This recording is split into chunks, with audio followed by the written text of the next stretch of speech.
మీరు ఇల్లు కట్టుకుందాం అనుకున్నట్లయితే ఈ 5 చోట్ల అస్సలు కట్టుకోకండి. ఫస్ట్ వన్, మీ స్థలానికి వెళ్లే రోడ్డు 23 ఫీట్ కంటే తక్కువ ఉందనుకోండి, అస్సలు ఆ స్థలాన్ని ఇల్లు కట్టుకోవడానికి కొనుక్కోకండి. ఎందుకంటే 23 ఫీట్ కంటే చిన్న రోడ్డు అనుకోండి, ప్రభుత్వాలు పెద్ద ఇల్లు కట్టుకోవడానికి పర్మిషన్ ఇవ్వకపోవచ్చు.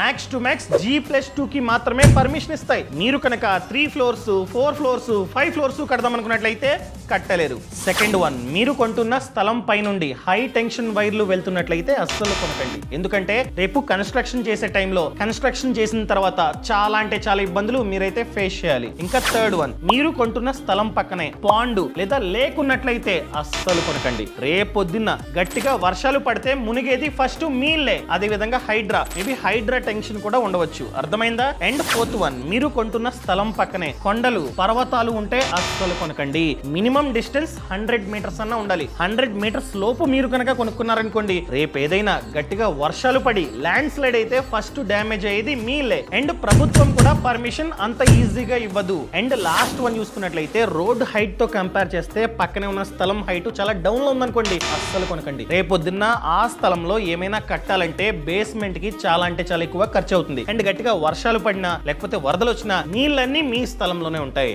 అర్థమైందా అండి? ఎవరైతే స్థలం కొని ఇంటిని కడదాం అనుకుంటున్నారో వాళ్ళకి ఈ రీల్ ని షేర్ చేయడం అస్సలు మర్చిపోకండి. Boss Wala. Be the boss.